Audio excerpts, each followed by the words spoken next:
Hello বন্ধুরা, আমি অদিতি চলে এসেছি আর একটা get ready with me video নিয়ে। এখন এই ভিডিওটা অনেক দিন আগেই শ্যুট করা, বাট অনেকটা লেট করে তোমাদের সাথে দিচ্ছি, কারণ বাড়ির কিছু প্রবলেমের জন্য আমি নতুন কিছু ভিডিও শ্যুট করতে পারছি না। একটু টাইম লাগবে, তবে ধীরে ধীরে সবটাই তোমাদের সামনে আসবে।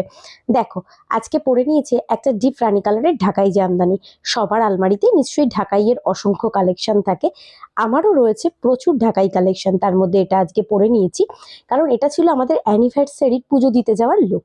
দেখো, যেরকমভাবে আমি রোজকার মেকআপ করি, টোনার লাগিয়েছি, ফেস সিরাম লাগিয়েছি, তারপর ময়শ্চারাইজার লাগিয়ে নিয়েছি। খুব লাইট একটা মেকআপ করব, কারণ ইভিনিংয়ে বিরাটি মন্দিরে যাচ্ছি পুজো দিতে। দেন একটুখানি প্রাইমার লাগিয়ে নিলাম, তারপরে অরেঞ্জ কারেক্টার সামান্য একদম ইউজ করেছি আজকে। তোমরা তো এতদিন সবাই আমার সাথে গেট রেডি উইথ মিতে থাকো আর প্রচুর ভালোবাসা দাও, আর আমার মেকআপের টেকনিকগুলো আশা করি সবাই জেনে গেছো। তাও দেখো, তোমাদের সাথে শেয়ার করলাম। যদি তোমাদের ভালো লাগে, প্লিজ একটু লাইক শেয়ার কমেন্ট করে সেটা আমাকে জানিও। আর অবশ্যই জানাতে ভুলবে না তোমাদের আমার লুকগুলো কেমন লাগছে।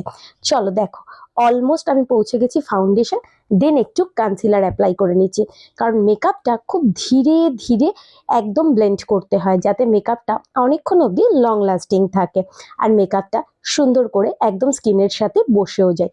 স্কিন প্রিপারেশন তো মাস্ট, তবে আমি বলবো মেকআপ তো রোজ দেখাই, আজ শেয়ার করবো একটা অন্য টিপস। সেটা হচ্ছে মেকআপের পরে, মানে জাস্ট বাড়ি ফিরে অবশ্যই তোমরা একদম ক্লিয়ার করে মেকআপটাকে কিন্তু একদম ওয়েট টিস্যু দিয়ে রিমুভ করবে। দেন ফেস ওয়াশ দিয়ে মুখ ধুয়ে অবশ্যই টোনার আর ক্রিম ইউজ করবে, ময়শ্চারাইজার, যেটা তোমরা রেগুলার ইউজ করো। এটা কিন্তু স্কিনের জন্য খুব মাস্ট, কারণ শুধু মেকআপ করলেই হবে না, মেকআপের পরে স্কিন কেয়ারটা আমাদের স্কিনের জন্য, মানে স্কিন ঠিক রাখার জন্য প্রচণ্ড জরুরি। দেখো, আমার আইশ্যাডো লাগানো হয়ে গেছে। এবার তোমাদের সাথে আজকে আমি শেয়ার করব রেনের একটা আইলাইনার, সরি আইলাইনার নয়, কাজল কিনেছিলাম, সেটার রিভিউটা শেয়ার করব।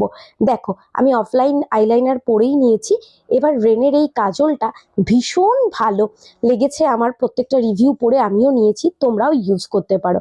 আর নিয়ে নিয়েছি রেনেরই একটা মিডনাইট মাস্কারা, ভীষণ ভালো লেগেছে আমার মাস্কারাটাও, তাই তোমাদের সাথে অবশ্যই আমি শেয়ার করে নিলাম। এটাও দেখো, রেনের একটা লিপস্টিক শেড, এটাও অনেকদিন আগেই নিয়েছিলাম, আর 10টা শেড ছিল, প্রত্যেকটাই মোটামুটি কম বেশি লাগাই আর তোমাদের সাথে শেয়ার করি। শেডটা ভীষণ ভালো, ক্রিমি একটা টেক্সচার দেয়। আচ্ছা দেখো, হেয়ারটা তোমাদের সাথে একটু শেয়ার করতে যাচ্ছি, মানে পার্ট পার্ট করে একদম হেয়ারটা মিডিল থেকে পার্ট করে জাস্ট একটুখানি মানে সাইড থেকে তুলে নিয়ে ক্লিপ লাগানোর চেষ্টা করেছিলাম মাত্র। বাট আমি হেয়ারের খুব একটা কিছু ভালো করে পারি না, তবে পুজো দিতে যাচ্ছি, ভাবলাম হেয়ারটা একটু এরকম করে বাঁধলে হয়তো ভালো লাগবে। আর আজকে প্রত্যেকটাই গোল্ড জুয়েলারি পরবো, কারণ আমার মনে হয় পুজো দিতে যাওয়ার জন্য সাবেকি লুকটাই বেস্ট। তোমাদের কার কি মত সেটা আমাকে জানিও। তবে এখন শাড়ি, হ্যান্ডলুম শাড়িগুলোর সাথে হোমমেড জুয়েলারিগুলো ভীষণ ভালো লাগে।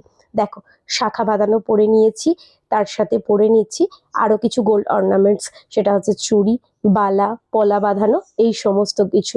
ইয়াররিংসও পরে নিয়েছি। মেকআপ তো আমার অলমোস্ট ডান।